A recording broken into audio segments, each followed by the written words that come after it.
Hello dear student, today we start exercise 7.3 question number 17.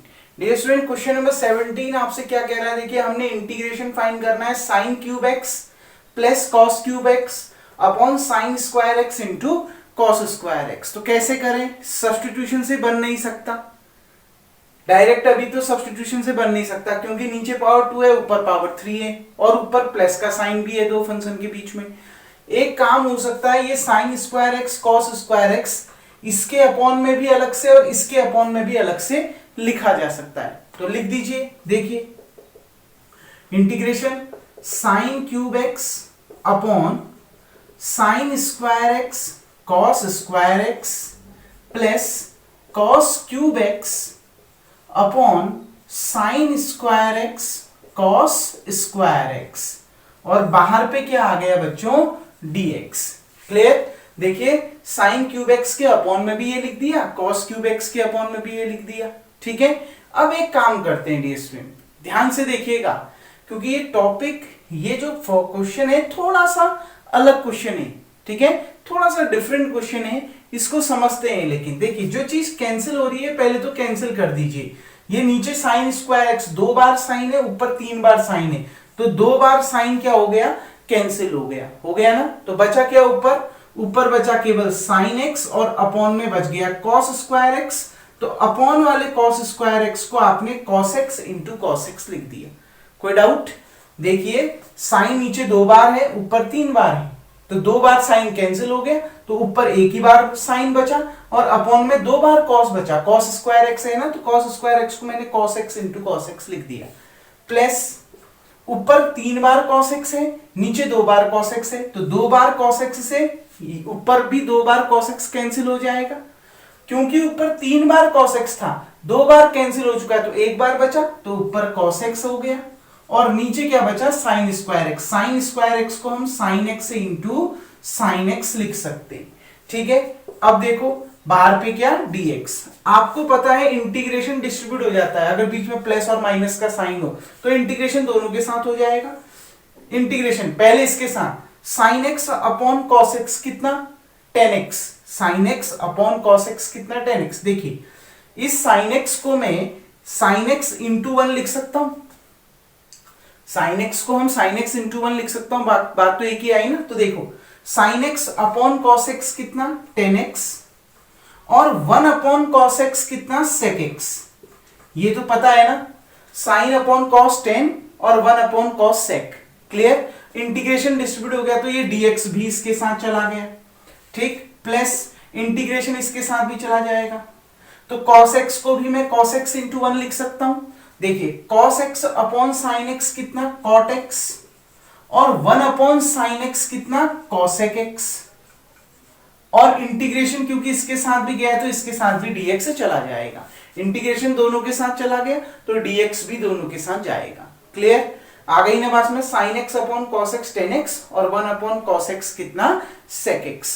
अब देखिए dear student, आपने पढ़ा होगा integration of sec x 10x dx equals to होता है sec x. पढ़ा है d by d x of sec x पढ़ा था, कितना होता था? sec x 10x. तो sec x 10x का इंटीग्रेशन sec x होता है. आ गई ना बात समझ में? तो integration sec x 10x dx एक ही बात तो है, इसका इंटीग्रेशन कितना हो गया? sec x हो गया. ठीक, हमने ये भी पढ़ा था integration of cosec x cot x dx equals to minus cosec x. ये भी तो पढ़ा था ना.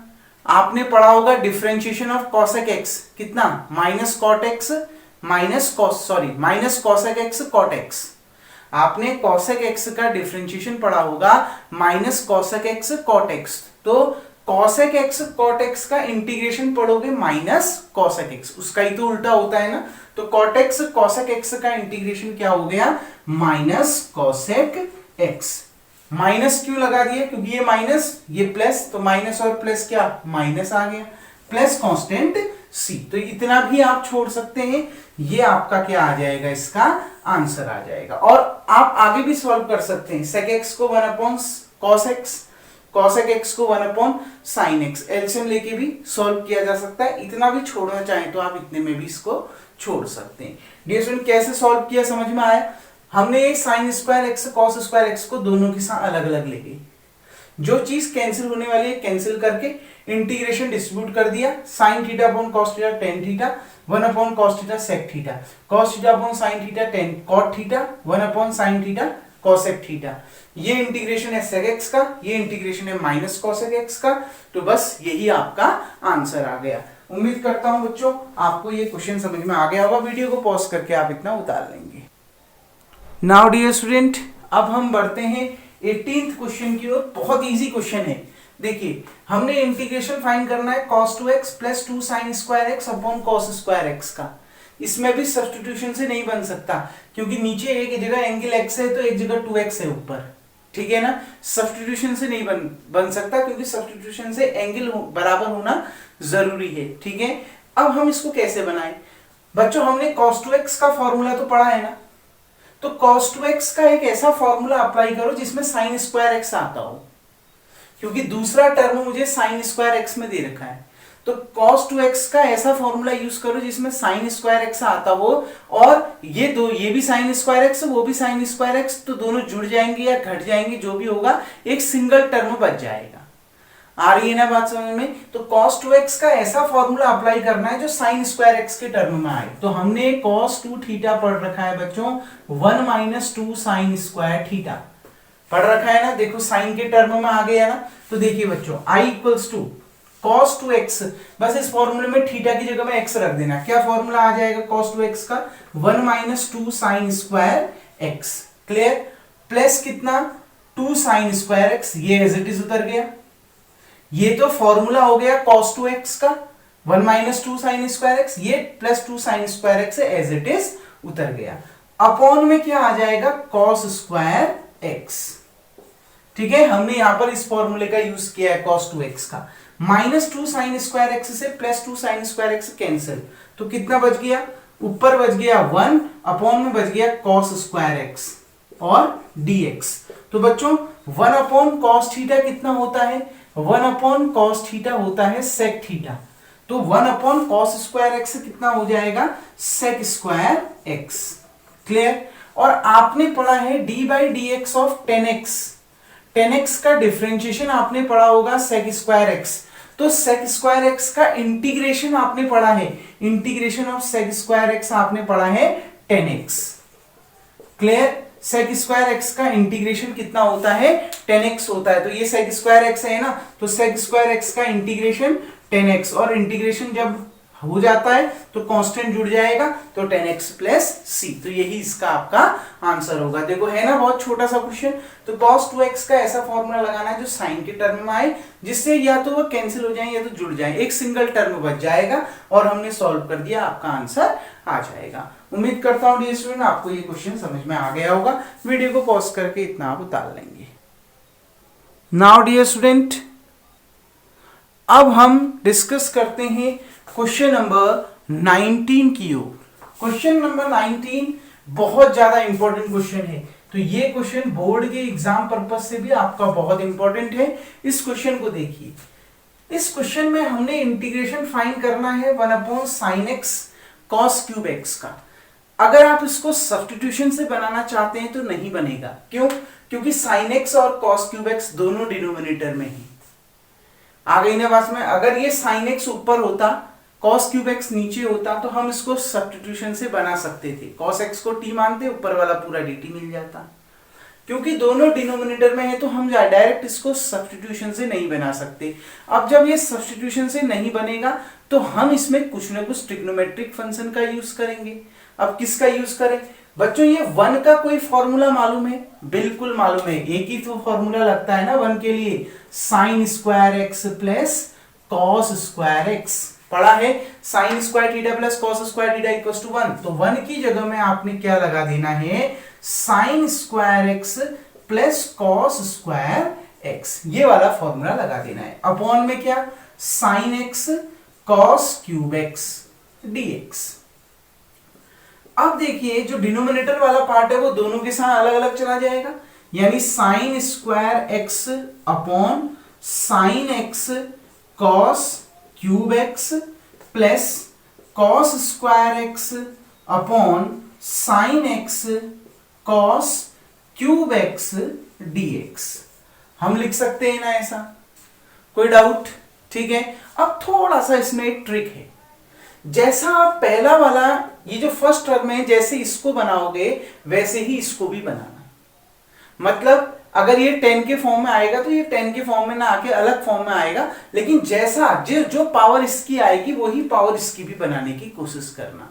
इससे क्या होगा, क्वेश्चन आपका इजीली कहीं ना कहीं आगे सॉल्व हो जाएगा। पहले इसको देखते हैं। ये तो जनरल सॉल्व हो रहा है। साइन एक्स नीचे एक बार है, ऊपर 2 बार है, तो एक बार साइन एक्स कैंसिल हो गया ना साइन एक्स कैंसिल। तो अब क्या बचा? ऊपर बचा केवल साइन एक्स और नीचे बचा cos cube x. Cos cube x को आप cos x into cos square x लिख सकते हैं ना। Cos x into cos square x, दोनों का बेस सेम है, मल्टीप्लाई करने में पावर ऐड हो जाएंगी तो पावर 3 आ जाएगी। क्लियर? इस साइन एक्स को मैं साइन एक्स इंटू 1, चलो इसको आगे देख लेंगे अभी। ठीक है, इतना आ गया समझ में। प्लस अब जैसे ऊपर कॉस साइन एक्स है ना, तो अब यहां पर ऊपर कॉस एक्स बचाना, क्योंकि कॉस स्क्वायर एक्स से कॉस क्यूब एक्स तो पूरा कैंसिल हो जाएगा, ऊपर 1 बच जाएगा। लेकिन इससे फिर आप उलझ जाओगे आगे। आ गई ना बात समझ में? तो जैसे ऊपर साइन एक्स बचा तो ऊपर आप कॉस एक्स बचाओ। कॉस एक्स बच सकता है ना ऊपर, ठीक है ना, एक ही बार कैंसिल करना। ऊपर भले ही cos x 2 बार है और नीचे 3 बार है, पूरा कैंसिल हो जाएगा, लेकिन पूरा कैंसिल मत करना। जैसे आपने इसको बनाया वैसे ही इसको भी बनाइए। देखिए ये क्यूब नीचे 3 बार है, ऊपर 2 बार है, तो cos स्क्वायर x को मैं cos x into cos x लिख सकता हूं। ठीक है, अपॉन में sin x into cos cube x को हम cos square x into cos x लिख सकते हैं, लिखा जा सकता है ना। क्लियर?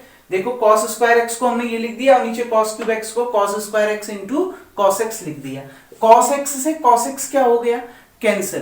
देखो बन गया ना इसकी तरह। अब क्या आ गया? देखो I इक्वल्स टू इंटीग्रेशन, इस sin x को मैं sin x इंटू 1 लिख सकता हूं, एक ही बात तो है। sin x upon cos x क्या होता है? 10x। तो sin x upon cos x की जगह में 10x लिख दिया, और 1 अपॉन cos स्क्वायर x क्या होता है? sec स्क्वायर x, तो इसकी जगह में sec स्क्वायर x लिख दिया। Clear? Plus cos x upon sin x क्या हो गया? cos x upon sin x cot x हो गया। ठीक है, और देखो अब बचा 1, cos x से cos x 1 बार तो कैंसिल होगा ना, ऊपर बचा 1 नीचे बचा cos स्क्वायर x, तो 1 अपॉन cos स्क्वायर x क्या हो गया? sec स्क्वायर x हो गया। कोई डाउट? ठीक, इसमें कोई प्रॉब्लम है बच्चों? इतना आ गया ना समझ में? बहुत सिंपल सा लॉजिक है। मैंने इसको सेकेंड वाले टर्म को फर्स्ट वाले टर्म की तरह बनाने की कोशिश करी, इसलिए मैंने cos स्क्वायर x से cos क्यूब x को पूरा नहीं काटा। ऊपर अगर sin x बच रहा है तो यहाँ cos x बचा दिया। ठीक है, और लिया तो ऐसा ही बन गया। अब देखो इसमें भी sec की पावर 2 है, इसमें sec की पावर 2 है, और 10x और cot x ये दो अलग अलग हैं। ठीक है, अब देखिए बच्चों ध्यान से, इंटीग्रेशन डिस्ट्रीब्यूट हो जाता है तो डिस्ट्रीब्यूट कर देते हैं, इसके साथ भी चला गया 10x sec square x dx। अब इंटीग्रेशन इसके साथ भी चला जाएगा। अब दोनों में रिलेशन देखो, 10x और sec के बीच में तो रिलेशन होता है। 10x का अगर डिफरेंशिएशन करो तो sec स्क्वायर x मिलता है ना, तो ये तो ठीक है। लेकिन cot x और sec स्क्वायर x के बीच में रिलेशन नहीं होता। क्या cot x और sec स्क्वायर x के बीच में रिलेशन होता है? नहीं। तो cot x को किस में बदलो? 10 में बदल सकते हैं ना। कैसे बदलेंगे? cot थीटा इक्वल्स टू होता है 1 अपॉन 10 थीटा, होता है कि नहीं? तो cot x को हमने लिख दिया 1 अपॉन 10x, और यहां पर ऊपर बच गया sec स्क्वायर x और इसके साथ चला गया dx। कोई डाउट? बहुत इजी क्वेश्चन है। हमने ये देखो 10x और sec x के बीच में रिलेशन होता है, 10x का डिफरेंशिएशन करूंगा तो sec स्क्वायर x मिलता है, तो ये तो ठीक है। लेकिन cot x का डिफरेंशिएशन करके ये नहीं मिलता, तो cot x को 10 में बदल दिया, अब मिल जाएगा। सब्स्टिट्यूशन से बन जा रहा है ना। अगर 10x को t मानोगे तो sec square x dx dt मिल जाएगा ना। तो बस वही करिए, put 10x equals to t। तो आफ्टर डिफरेंशिएशन 10x का डिफरेंशिएशन sec स्क्वायर x और x का dx बराबर t का dt, तो sec स्क्वायर x dx बराबर dt मिल गया। अब देखिए आई इक्वल्स टू कितना, इंटीग्रेशन 10x को t माना है तो इसकी जगह में t, sec square x dx की जगह में dt तो इसकी जगह में dt आ गया, प्लस प्लस है ना, इंटीग्रेशन 1 अपॉन 10x की जगह में t तो अपॉन में t आ गया, और sec स्क्वायर x dx आपने क्या माना है, dt तो sec स्क्वायर x dx की जगह में dt लिख दिया। क्लियर? अब इसका इंटीग्रेशन कर दीजिए, इसमें t की पावर 1 है ना तो इंटीग्रेशन कैसे होगा, वेरिएबल की पावर में 1 बढ़ जाएगा, t की पावर कितना हो जाएगा 2 और अपॉन में भी उतना ही आ जाएगा। क्लियर?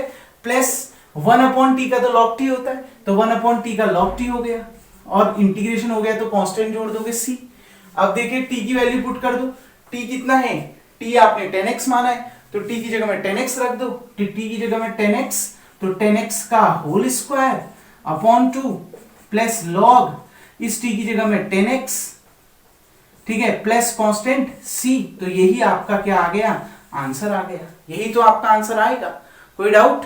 देखिए क्वेश्चन बहुत इंपॉर्टेंट है और हो सकता है आपको अलग अलग जगह अलग अलग मेथड मिले और हो सकता है वो मेथड टफ लगे, इसको बहुत इजी मेथड से समझना है। 1 को हमने ये लिख दिया, हमने दोनों के साथ डिस्ट्रीब्यूट कर दिया, हमने पहले वाले को कैंसिल करा, ये बना। अब अगले वाले में क्या हो रहा है, cos स्क्वायर एक्स से cos क्यूब एक्स अगर हम सॉल्व कर रहे हैं तो ये ऊपर 1 बच जा रहा है, ये पूरा कैंसिल हो जा रहा है ऊपर वाला, ठीक है। फिर उसके बाद उलझ जाओगे आप, उलझ क्या जाओगे, 1 upon sine x cos x आ जाएगा, फिर आपने कुछ टेढ़ी चीजें करनी पड़ेंगी। आ गई ना बात में? तो बेहतर ये है कि जैसे पहला टर्म बन रहा है वैसे ही अगला टर्म भी बनाओ, भले साइन और कॉस का अंतर आएगा, यहाँ ऊपर साइन एक्स बच रहा है तो यहाँ ऊपर कॉस एक्स बच रहा है, बाकी सब जगह सेम है, यहाँ cos स्क्वायर एक्स तो यहाँ पर भी cos स्क्वायर एक्स, बाकी सब ठीक है। आ गई ना बात में? Sine x upon cos x करा 10x, 1 upon cos square x sec square x, cos x upon sine x cot x, 1 upon cos square x sec square x. तो हमने क्या किया, 10x और sec के बीच में रिलेशन मालूम है तो पहला वाला तो बिल्कुल सही है, लेकिन cot और sec स्क्वायर एक्स के बीच में रिलेशन नहीं होता, तो cot को 10 में बदल दिया, बदल सकते हैं ना, तो बस सॉल्व किया, इंटीग्रेशन किया, आपका आंसर आ गया। तो डियर स्टूडेंट, उम्मीद करता हूं ये बहुत इंपॉर्टेंट और बहुत आसान सा क्वेश्चन आपको समझ में आ गया होगा। वीडियो को पॉज करके आप इतना उतार लेंगे। नाउ डियर स्टूडेंट, अब हम बढ़ते हैं क्वेश्चन नंबर 20 की ओर, और क्वेश्चन नंबर 20 आपसे क्या कह रहा है उसको समझते हैं। देखिए, हमने इंटीग्रेशन फाइंड करना है cos 2x upon cos x plus sin x का होल स्क्वायर का। नीचे एंगल x है, ऊपर 2x है, सब्स्टिट्यूशन से बन नहीं सकता, वैसे ही पता चल गया, ठीक है।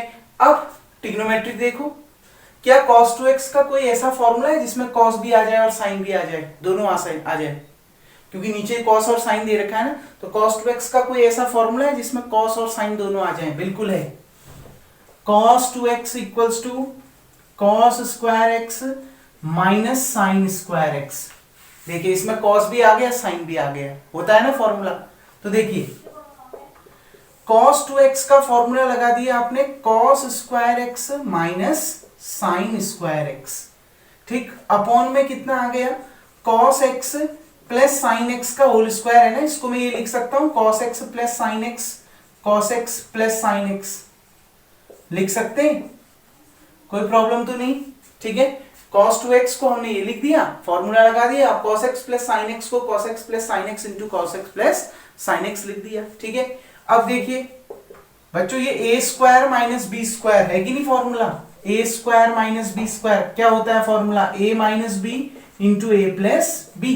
यहाँ a का काम cos x कर रहा है और b का काम sin x कर रहा है, तो लगा दीजिए formula, a minus b cos x minus sin x, a plus b cos x plus sin x, और अपॉन में क्या आ गया, अपॉन में आ गया cos x plus sin x into cos x plus sin x, upon में यही तो है ना, ठीक है, dx।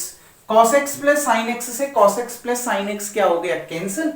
अब कितना आ गया, देखिए integration cos x minus sin x upon cos x plus sin x। अब आप ये अगर सोचते हैं कि अपॉन वाले दोनों को, अपॉन वाला जो टर्म है वो दोनों के साथ ले जाते, तो गलत सोच रहे हैं, क्योंकि अपॉन में भी प्लस है, दोनों के साथ अलग अलग ले जाके कोई फायदा नहीं है, कैंसिल नहीं हो पाएगा। अगर मल्टीप्लाई में होता तब मैं अलग अलग ले जाता, है कि नहीं? ये तो प्लस का साइन है तो दोनों को अलग अलग नहीं ले जा सकते। तो क्या है ट्रिक इसमें? Substitution method. नीचे प्लस में ऊपर माइनस में भी, माइनस में एंगल भी सेम है, फंक्शन भी सेम है, तो नीचे वाले को टी मानो तो ऊपर वाला सीधे मिल जाएगा, क्योंकि प्लस और माइनस का ही तो अंतर है। तो देखिए put cos x plus sin x equals to t। cos x का डिफरेंशिएशन आफ्टर डिफरेंशिएशन, देखिए cos x का माइनस sin x और sin x का cos x, इस x का भी dx, इस x का भी dx, तो dx common equals to t का कितना? dt। cos x का minus sin x, sin x का cos x, इस x का भी dx, इसका भी x का dx, यानी dx कॉमन बराबर dt। तो देखिए now I equals to integration, देखो ऊपर cos x minus sin x है ना dx, तो यही तो आ रहा है cos x minus sin x dx, तो इसकी जगह में क्या लिख दोगे? dt, मतलब ऊपर वाले की जगह में क्या लिख दिया? dt आ रहा है ना dt। cos x minus sin x dx बराबर dt, यही तो है। चाहे आप माइनस sin x पहले लिखो, प्लस cos x बाद में लिखो, चाहे cos x पहले लिखो, माइनस sin x बाद में लिखो, बात तो एक ही है। तो ये dx इक्वल टू dt है, तो ऊपर वाला पूरा आपको क्या मिल गया? dt upon cos x plus sin x कितना मिला? t, और dt upon t log t plus constant c, तो t की वैल्यू पुट कर दो। t कितना आया है? cos x plus sin x, तो t की जगह में cos x plus sin x लिख दिया प्लस कांस्टेंट c, तो यही आपका इसका क्या आएगा? आंसर आएगा। कोई प्रॉब्लम? बहुत इजी क्वेश्चन है, बस समझना है। cos 2x का कोई ऐसा फॉर्मूला है जिसमें cos भी आ जाए sin भी आ जाए? बिल्कुल है। a square minus b square का फॉर्मूला लगा के सॉल्व किया, सब्स्टिट्यूशन मेथड से बनाया, आंसर आपका आ गया। उम्मीद करता हूं डियर स्टूडेंट आपको क्वेश्चन नंबर 20 भी समझ में आ गया होगा। वीडियो को पॉज करके इतना उतार लेंगे। नाउ डियर स्टूडेंट हम बढ़ते हैं 21th क्वेश्चन की ओर। क्वेश्चन नंबर 21, इंटीग्रेशन फाइंड करना है साइन इनवर्स cos x का, ठीक है ना, x के रिस्पेक्ट में। सब्स्टिट्यूशन से बन नहीं सकता क्योंकि ये cos x और साइन इनवर्स एक ही फंक्शन है, अलग अलग फंक्शन नहीं है। क्लियर? ये पूरा एक ही फंक्शन है, ठीक। तो देखिए अब कैसे बने, क्या हम cos को साइन में बदल सकते हैं? क्यों? क्योंकि साइन इनवर्स और साइन कैंसिल हो जाएगा। ट्रिग्नोमेट्रिक में पढ़ रखा है ना, इनवर्स ट्रिग्नोमेट्रिक फंक्शन में। साइन इनवर्स साइन थीटा क्या होता है? साइन इनवर्स और साइन कैंसिल, बच जाएगा केवल थीटा, और थीटा का इंटीग्रेशन करना आसान हो जाएगा। तो क्या cos x को साइन में बदल सकता हूं? बिल्कुल बदल सकते हैं बच्चों। Sine 90 minus theta equals to होता है cos थीटा। फर्स्ट क्वाड्रेंट में अगर बेस एंगल 90 हो तो साइन cos में, cos साइन में बदल जाता है, तो साइन 90 माइनस थीटा, और फर्स्ट क्वाड्रेंट में सभी वैल्यू पॉजिटिव होती हैं तो प्लस आएगा, और साइन बेस एंगल 90 है तो साइन cos में बदल जाएगा और एंगल यही रहेगा। तो साइन 90 माइनस थीटा क्या होता है? cos theta. तो sine 90 minus x cos x होता है ना, तो cos x को मैं क्या लिख सकता हूं? इस cos x को लिखा जा सकता है साइन 90 माइनस x, लिखा जा सकता है ना। अब देखिए ये साइन इनवर्स और साइन क्या हो गया? कैंसिल। लिख रखा है साइन इनवर्स साइन, कैंसिल होके बच जाएगा केवल थीटा। यहां थीटा का काम कौन कर रहा है? पाई बाय 2 माइनस एक्स, तो साइन इनवर्स और साइन कैंसिल, बच गया आपके पास pi by 2 minus x dx। अब इंटीग्रेशन साइन डिस्ट्रीब्यूट हो जाएगा ना, तो इंटीग्रेशन पाई बाय 2 का भी हो जाएगा x के रिस्पेक्ट में, और इंटीग्रेशन x का तो हो ही जाएगा x के रिस्पेक्ट में। पाई बाय 2 कांस्टेंट है, कहां आ गया? बाहर, ठीक है। पाई बाय 2 बाहर आ गया तो अंदर बच गया 1 इंटू dx, और x का इंटीग्रेशन तो हमें मालूम है बच्चों, पाई बाय 2 ऐसे ही रहा। 1 का इंटीग्रेशन x के रिस्पेक्ट में x होता है, ठीक है, माइनस ये x की पावर 1 है ना, तो वेरिएबल की पावर 1, x की पावर n का क्या होता है? वेरिएबल की पावर में 1 बढ़ जाता है, तो x की पावर 1 है तो इसका इंटीग्रेशन क्या हो जाएगा? वेरिएबल की पावर 1 बढ़ जाएगी, x की पावर 2, और अपॉन में भी उतना ही आ जाएगा, कितना? 2, और प्लस कांस्टेंट क्या हो जाएगा? c। तो ये इसका आंसर आ गया। पाई बाय 2 बाहर आके 1 इंटू dx x हो गया, माइनस x की पावर 1 dx का क्या? वेरिएबल की पावर 1 बढ़ जाएगी, x की पावर 2, और जितना पावर आएगा उतना ही अपॉन में भी आ जाएगा, यानी अपॉन में भी 2 ही आ गया। इंटीग्रेशन होने के बाद कांस्टेंट जुड़ जाता है, तो बस यही आपका इसका आंसर हो गया। तो सिंपल लॉजिक लगाना है, क्या cos को हम साइन में बदल सकते हैं? बिल्कुल बदल सकते हैं। साइन इनवर्स साइन कैंसिल हो गया, थीटा बच गया, इसका इंटीग्रेशन कर दिया। डीएस में उम्मीद करता हूं क्वेश्चन नंबर 21 भी आपको समझ में आ गया होगा। अब जो रिमेनिंग क्वेश्चन है इस एक्सरसाइज के हम नेक्स्ट वीडियो में देखेंगे, तब तक के लिए थैंक यू। तो आज का वर्क आपका यही होगा, वीडियो को पॉज करके आप इतना उतार लेंगे।